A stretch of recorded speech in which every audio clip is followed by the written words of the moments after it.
Rufai is just frustrated, not fighting APC. Presidency declares. Daniel Buala has said, I know that Rufai has criticized APC that they have left their values, their core establishment values, and right now they don't even have intelligent leaders anymore. It's now ruled by illiterates, or rather led by illiterates. He has been, now the latest is that they are planning to arrest, detain, and torture him. He's crying out now. All of these are frustration. So Daniel Buala has come out as a presidential aide to come tell the world that El-Rufai is just being frustrated. He's not fighting APC or doing anything. He's just venting his frustration. If they give him something now, he will calm down. He will calm down again.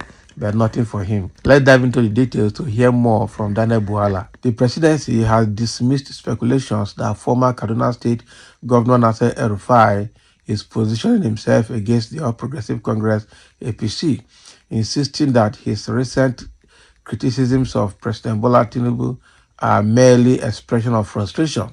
Oh boy.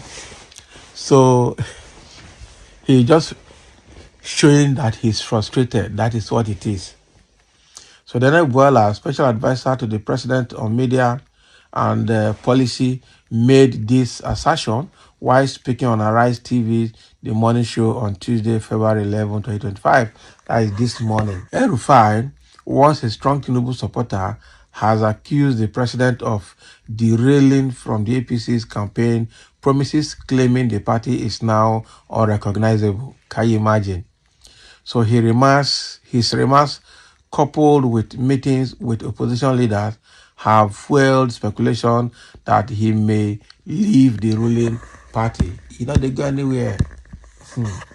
However, Buala refuted this, asserting that El-Rufai's remarks should not be mistaken for opposition politics. Most of what Nasser El-Rufai kept talking about, I do not consider them as part of opposition politics because he is not in the opposition, Buala stated. He stated that El-Rufai remains an APC member and his grievances were due to personal frustrations rather than political rebellion. Okay, so he is frustrated, Abi. When asked if he agreed with El-Rufai's assessment of Tinubu's administration, Buala rejected the claims, pointing out that El-Rufai himself disregarded similar criticisms while in office. So I see what he says now as part of expression or expressing his frustration, Buala said. So now the question is, what kind of frustration? Is it a frustration that the party has left its core values and the philosophies of the founding fathers of APC? Is that APC is no longer the party that it used to be? Is that the frustration that El-Rufai is expressing? Or is it a frustration that the Tinubu government has not given him opportunity to hold any significant office?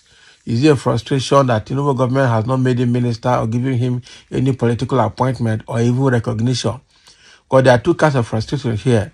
So one could be that the government of Tinubu has failed to recognize him or giving him anything. After all, when Tinubu was campaigning, El-Rufai was one of his top campaigners. El-Rufai was a go-to person because I remember Tinubu went to Kaduna to see El-Rufai one-on-one when El-Rufai was still sitting as the governor in his last days as the governor of the state. Okay, so is it that after supporting Tinubu, now Tinubu has refused to recognize him or give him something?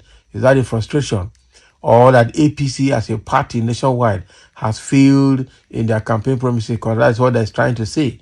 But that is just a face value of what his statements are. The truth here is that El-Rufai, only God knows where he belongs because he cannot be trusted. But again, if he gets anything from Tinubu government, well, we will not be surprised. After all, somebody like Bello Matawale has office. Somebody like, all these people, all these senators with EFCC cases are still there in his government. And they said, no matter how big your sins are, once you join APC, your sins are forgiven. So even if Tinubu government give El-Rufai per appointment, we will not be surprised. That is it, even if it is at the expense of Nigerians. Okay? But the key thing here is that Rufai, I'm sure he's hoping to have something, but he's not getting anything. Another person they have sidelined very well is FFK. FFK now no longer talks. Of all the way he insulted Nigerians because of Tinubu and because of Southwest, now he is kept in a cooler. Nothing for him, and he can't say anything. And I'm sure his salvation, because when he was the one time aviation minister, I'm sure his EFCC case when he was aviation minister is still there, probably waiting for him. And when he wants to stretch his leg too much, they will just dust the fire and he will keep quiet again. I'm telling you. So Rufai is just making noise. You should keep quiet like FFK has kept quiet. You should keep quiet like some other persons who, like those people that served under Buhari government that have kept quiet. All of them are not speaking anymore. Rufai should keep quiet because he served under Buhari government and he was talking about, he was Alpha and the Omega in that time. So Nana is not his time, it's not his turn. So he needs to just learn to keep quiet.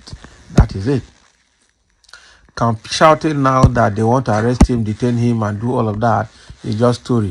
Shouting now that APC has lost its core value and now led by illiterate is just shouting.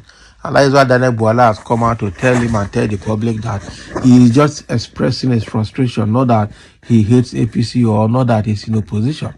Because the statement he's saying does not show that he's in opposition. It shows that he is frustrated. That is it. And for Nigeria and Nigerian politics. Okay, and